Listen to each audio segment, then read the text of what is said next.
My name's Darlene, bird keeper at Brookfield Zoo, and we're bringing the zoo to you. Today is actually Penguin Awareness Day, so of course we're going to talk about our penguins. So go ahead and take a look at them, and I'll be talking about different facts about penguins.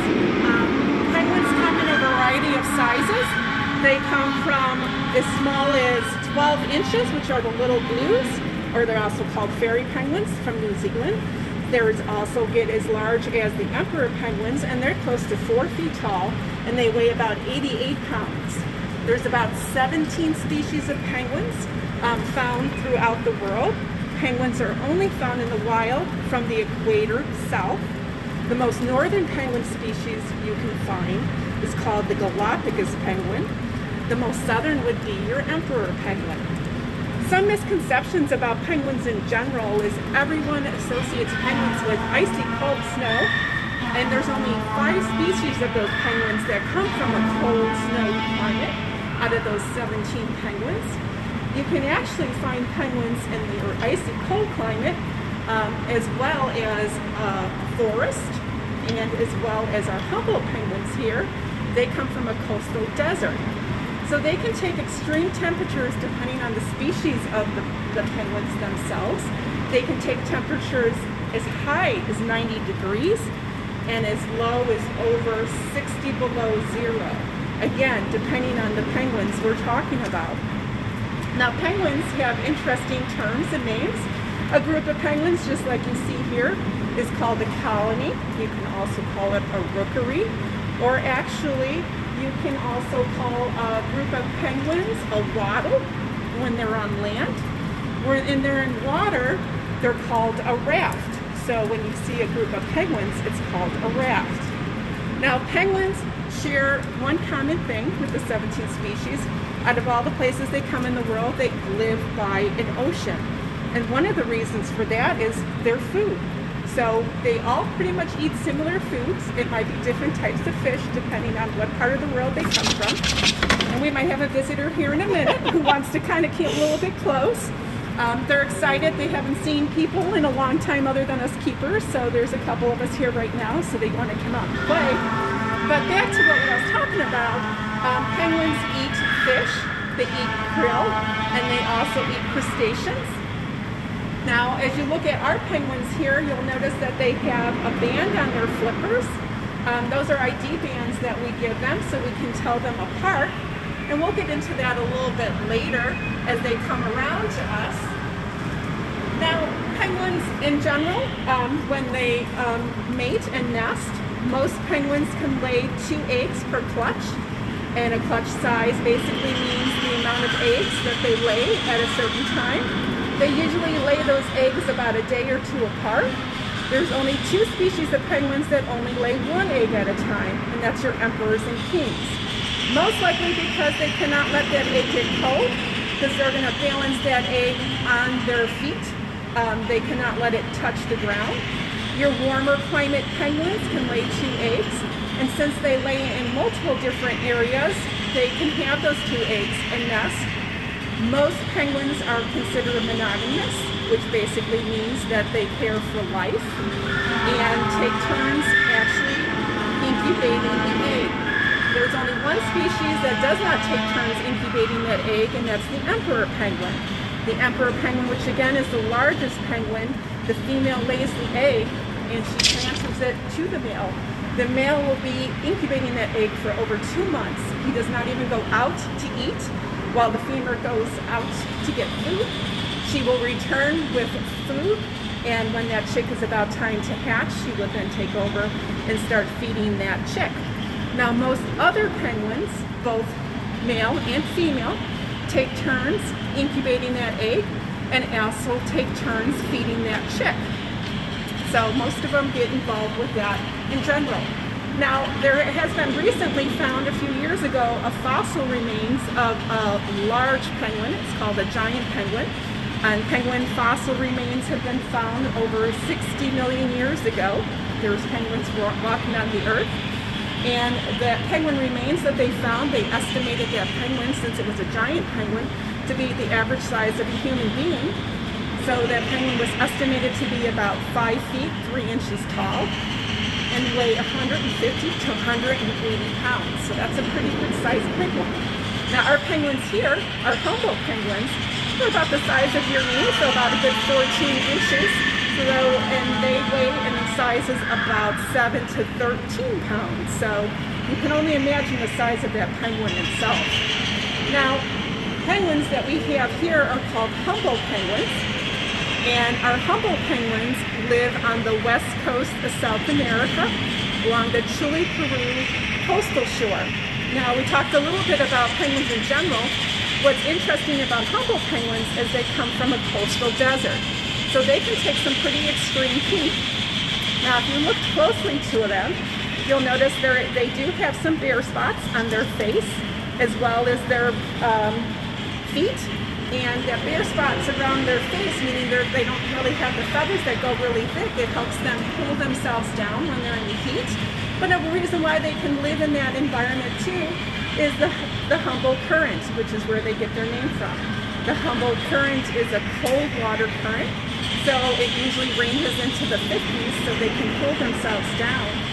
Now penguins spend about 75% of their life in the water, and that is because they're constantly searching for food for their fish. They come to shore to nest, and they basically come to shore to molt. So while the Humboldt penguins are nesting, both pairs, as we talked, switch off on the egg. When that egg is fertile, which means it's got a chick or an embryo developing inside of it, it takes about 40 to 42 days for that chick to hatch. Now again, they can have possibly up to 2 chicks at a time. They can raise 2 chicks, but more often than not, most penguins that have 2 eggs are more successful raising just one of the chicks. But again, they can raise both. Now here at the zoo, at times when we have 2 fertile eggs, and especially if it's a first-time parent, what we can do is we can foster that egg and bring it over to another pair that might not have a fertile egg, and they will foster raise those kids. Now if we look in our group over here, we have 2 kids from last year. We have one up here close, he's got a green band, and then his sister's over on the little island peninsula over there. They are less than 7 months old now. You might notice that they look maybe a little different than the adults in front of them, though that they have what's called as juvenile plumage or coloration. So if she turned a little bit, maybe she will, she does not have that upside down horseshoe pattern or stripe that the adults have on the side, and also she does not have those dark black cheek patches, which she will develop eventually. Now they will have that juvenile coloration or plumage close to a year until they go to their first adult molt. Now molting is kind of interesting because all penguins have to molt, and they molt once a year. So unlike some of the birds you might see flying out here, like the Inca terns, they do molt as well, but they do not molt like a penguin. A penguin has what's called as a catastrophic mold. So they lose all their feathers at one time. So if you come here during the summer and visit, you might notice that the penguins are looking a little bit shabby. During here, up in the northern hemisphere, they molt usually June, July, August. Where they come from in the wild, because they are living closer to the equator, they molt January and February. So there is a difference between their wild cousins and how they molt here. Partly it's because of hormones, so they stop breeding at that time, and also the light cycle. So the light cycle for them here is the middle of summer, when we have the longest daylight pattern, and that triggers them to molt. Now it takes a couple weeks for them to go through this molt, both in captivity and in the wild. The first signs that we see is they double their food consumption. So on average, they eat about 1 pound of fish a day, and during molt, they will eat about 2 pounds. Then what happens is they get really big, fat, and fluffy, and those new feathers start pushing out those old feathers, and they just start dropping all those feathers. Now in the wild, they do the same thing, but then they're restricted to the beach and coastal shores. They cannot go out and swim because they float, so they're not streamlined, and they cannot catch any fish.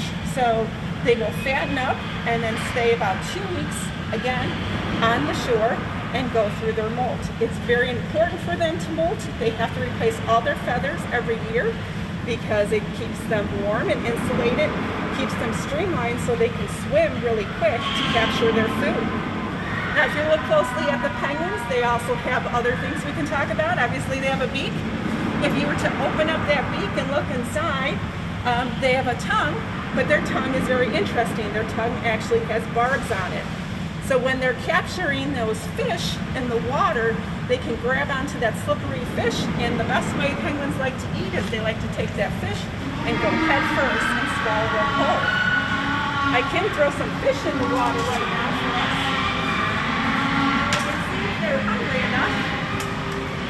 If you look, we have a pan of fish here. This is the variety of fish that they often get.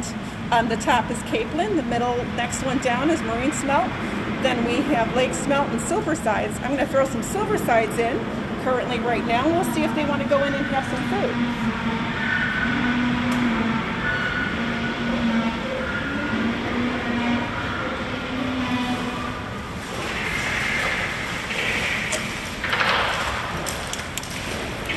Typically when we feed them here, we'll feed them twice a day. So this is actually an extra feed right now, just for our talk.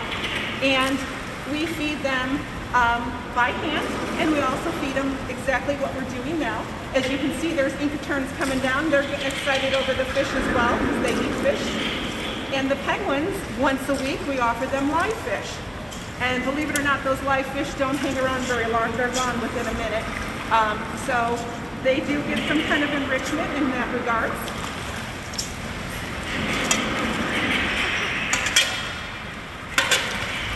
Now, if the penguins swim around, you're going to see them dive and possibly grab a fish. It's pretty small right now, so it's kind of hard. You might see them come up with the fish in the mouth, and sometimes they'll just come up and take a breath of air as they're going ahead and grabbing that fish. Now, penguins have wings, or you can call them flippers, so they act more like a dolphin would. So they actually would pump those wings, or flippers, and they're very strong, and that's what propels them through the water when they swim.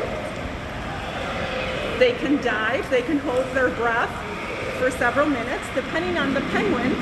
Usually the smaller the penguin, the shorter dives, and also the shortest amount of time they can hold their breath. The largest penguin, which is the emperor penguin, can hold their breath for longer periods of time and also dive longer depths as well. Now, if you also were to look closely at their eyes, penguins' eyes, they have what's called as a third eyelid. We have two. We have an upper and lower eyelid. The third eyelid is an opaque coloration that goes across. Those act like they're built-in swim goggles. So when they're in that harsh saltwater environment, that goes over their eyes and it protects their eyes from that harsh salt water. Another thing they have that we don't have, again, because they're adapted to that environment, is they're able to drink ocean water. So they're able to drink salt water. And what they have that we don't have is they have a salt gland. That salt gland filters the salt out of the water, so it does not go through their system, and it actually gets filtered out of by their nose or their ears. So sometimes you'll see penguins shake their heads, and what they're doing is they're releasing that salt out of their systems. So we just saw the penguin all the way on the left do kind of like a honking. Yep. What is that? They do vocalize. It's called braying. They're close cousins, which are the African penguins, which are closely related to the Humboldt penguins in South Africa. Their nickname is called the Jackass Penguins because when they bray, very similar to what the Humboldts bray, it sounds like a donkey. So it's called braying. Now, the researchers have found that, believe it or not, I'm sure as we look at these penguins, they all look pretty similar or exactly the same. They're actually different, besides our bands that we put on them, is that parents can communicate with their chicks, and if they leave to go out and get food, they can actually recognize their chicks' vocalizations. Now, to us, it sounds probably the same, but their parents are able to do that. Now, their eyesight is actually better than humans because they need to filter out different lights. So they're able to see very well underwater compared to what we can see, and they can see very well on land as well. Now, penguins typically have predators, so depending again on where they're found, they can have multiple different predators on land and on water. Typical predators are animals that eat penguins, again, depending on what part of the world. Could be great white sharks, that's pretty known in South Africa. Killer whales is another animal that eats penguins. And leopard seals is another animal as well that will go after penguins in the water. Now on land, we're talking about different parts of the world. Most penguins are not found too close to humans, but over time, humans have introduced dogs and cats into the area. So a dog and cat domestic can actually come and go after penguins and chicks. There's actually snakes in certain parts of the world that eat the penguins' eggs, as well as larger seabirds would come down and actually steal eggs as well as chicks. So they do have predators to watch out for. Another thing that impacts them globally is climate change. So the warming of the oceans, and what happens is obviously the colder climate penguins are losing a lot of their ice shelving, so areas to nest. But it also affects their food chain and their food. Because of the food chain, they need a colder water, which is very rich and fertile in food, and that affects their food supply.